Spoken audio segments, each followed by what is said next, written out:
Jean-Marc, si tu permets, parce que j'ai peut-être un peu beaucoup tapé sur le politique, mais il faudrait aider des électeurs. Je voudrais aussi prendre un peu de responsabilité en tant que scientifique ou expert ou responsable d'institution en la matière. Et c'est pour ça que j'ai accepté ce débat aussi. Je pense qu'à un moment donné, les experts sont restés un peu dans leur tour d'ivoire en disant que c'est des débats compliqués, hein, ou en utilisant des mots extrêmement compliqués, du jargon qui les protège en quelque sorte de ce qu'ils ont dit, et que nous devons, et je suis heureux que Christian soit là aussi ce soir, d'aller au-devant de la population pour expliquer des choses qui parfois sont compliquées, mais essayer de le faire avec des mots. Je suis conscient que ce soit, j'ai utilisé des mots parfois compliqués ou des phrases compliquées ou des concepts compliqués, mais nous devons aller au-devant de la population pour expliquer ces choses-là, parce que, in fine, c'est la population qui va faire changer les choses dans le débat public, dans le débat politique et lors des élections. Alors, c'est peut-être la palissade, mais chaque vote compte. Et je veux dire, le débat compte. Au-delà du juridisme, au-delà du politisme en la matière, c'est qu'il y a là que va se faire, in fine, la décision. Parce que s'il n'y a pas une orientation claire à ce niveau-là, on n'y arrivera pas. Si on a des mouvements de gilets jaunes, on ne bougera pas non plus. Voilà. Christian. Et Jean-Marc, juste un point. Tu parlais de l'importance des juges et de l'importance des décisions juridiques des dernières années, des derniers mois. Effectivement, ça s'accumule et le dossier devient assez épais. Je voudrais quand même aussi dire qu'il y a une autre chose extrêmement importante qui s'est passée, et ça s'est passé hier, et ça s'est passé à Bruxelles. C'est assez extraordinaire, cette proposition de package Green Deal européen. Franchement, les propositions qui sont faites, si elles étaient appliquées, permettraient à la Belgique de devoir plus trop s'occuper des problèmes climatiques. Ce serait un dossier vraiment européen et géré par l'Europe. Et je pense que, étant donné l'importance de ce dossier et le fait que ce n'est pas la Belgique toute seule, ce n'est pas la France toute seule, ce n'est même pas l'Allemagne toute seule qui peut gérer ce truc-là, ça doit être fait au niveau collectif, étant donné les problématiques de fuite de carbone et de passagers clandestins. Déjà, si on peut gérer le problème climatique au niveau des négociations internationales à partir de l'Europe, plutôt que des États individuels, et en particulier la Belgique qui est particulièrement petite, évidemment, qui ne pèse pas grand-chose. La France, elle pèse 1% des émissions mondiales. La Belgique, ça doit être un cinquième de ça. Donc, essayons de jouer collectif.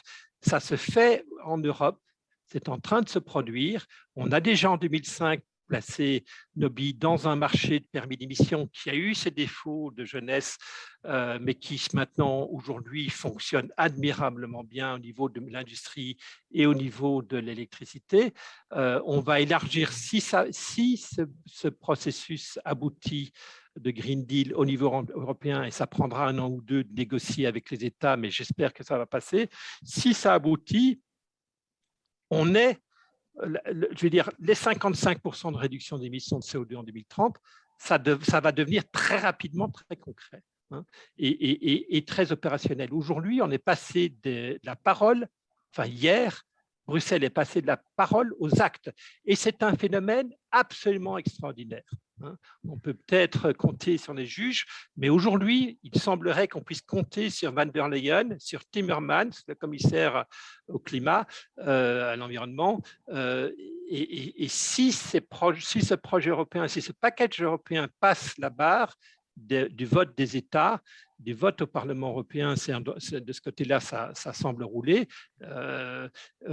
Franchement, on a de quoi être optimiste. Et on peut imaginer que hier, il s'est passé qu'au lieu de mettre notre pied sur l'accélérateur, hier, l'Europe a décidé de mettre le pied sur le frein.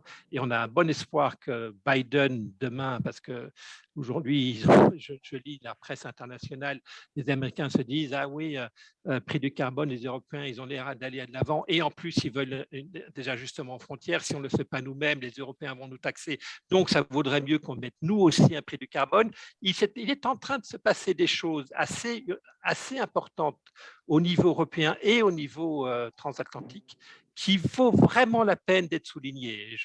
Si j'avais ma bouteille de champagne, mais là c'est juste de l'eau pétillante, je ferais sauter le bouchon. Franchement,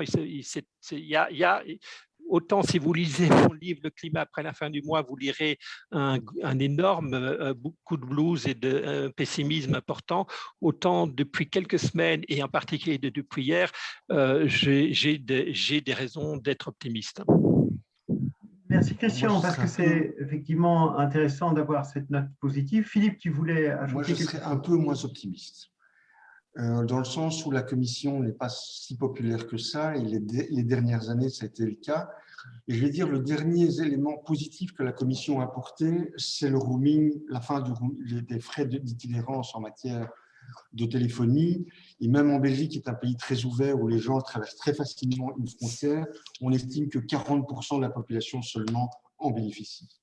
Si on voulait vraiment montrer quelque chose de positif, je pense, et je suis un peu moins optimiste aussi sur le marché électrique que ce que nous dit Christian, il faut aller vers un marché unique et intégré de l'électricité. Parce que c'est à cette condition-là qu'on va pouvoir faire baisser le prix de l'électricité, parce qu'on va pouvoir jouer sur les avantages comparatifs, comme on l'a dit. De plus, il y a quand même une certaine contradiction dans ce que le politique fait en cette matière. D'une part, dans sa gestion de la production d'électricité, dans les années à venir, on ne va pas développer la capacité de production, on va simplement on va essayer en tout cas, de compenser les pertes de capacité de production qui sont induites par la sortie du nucléaire. Mais d'autre part, on décide, et ça a été encore confirmé hier par la Commission, alors c'est un peu plus tard que la Belgique, c'est 2035, mais la fin de la vente des voitures à moteur à explosion. Ça veut dire qu'on va aller vers des véhicules électriques. Comment va-t-on compenser? Comment va-t-on assurer la production? Alors, on peut tous se dire, ah bon, on va mettre une éolienne dans son jardin, ou des panneaux photovoltaïques, ou des tuiles qui, c'est la même chose que les panneaux photovoltaïques, mais il faut quand même expliquer comment on va faire dans les centres urbains où vous avez quand même la plus grande concentration de population. Donc, il y a quand même une contradiction, et donc vous avez le prix de l'électricité qui va exploser. Je parle sous le contrôle de ceux qui sont là, qui sont plus spécialistes en moi. 1 million de véhicules, c'est un réacteur nucléaire de 1000 mégawatts.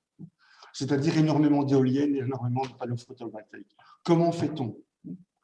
Comment fait-on pour l'assurer?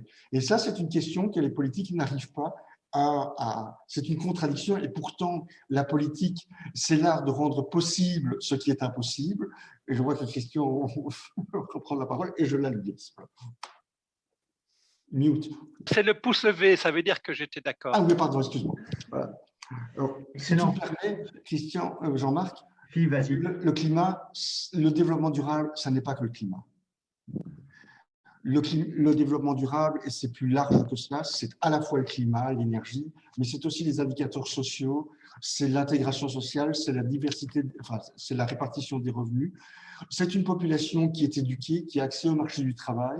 Je le disais, nous avons encore en Belgique francophone 10% des gens qui sortent de l'école sans avoir le diplôme de l'enseignement secondaire supérieur, qu'il soit général ou qualifiant ou professionnel. C'est quelque part, c'est s'assurer que ces gens ne pourront jamais s'intégrer sur le marché du travail de manière durable. Et donc, nous créons, je veux dire, en Wallonie, c'est ce qui est flagrant, il y a des poches de pauvreté qui sont en train de se créer. Et ça, c'est grave. Parce qu'évidemment, les premiers qui seront pénalisés dans la transition énergétique, dans la transition climatique, ce sont ces personnes-là. Merci. Alors, on peut nous dire, mais avec la taxe carbone, on va pouvoir payer et compenser ça. Allez, qui y croit? Voilà. Désolé d'être peut-être une petite touche négative. Mais… C'est en fait comme ça qu'on boucle la boucle, j'ai presque envie de dire. Il est 21h42, je vois, et donc je propose peut-être qu'on se tourne alors vers notre public pour voir s'il y a des questions, si vous voulez bien. J'avais encore une série de questions, et peut-être que Christian voulait aborder la question de la voiture de société, l'espèce de canular belge qui pourtant a la vie dure, mais je voudrais donc, rebondissant sur ce que Philippe vient de dire, donc les objectifs du développement durable et de façon générale la notion même de développement durable vient en quelque sorte compléter une démarche d'une des choses qui nous pose problème, le climat, mais les questions sociales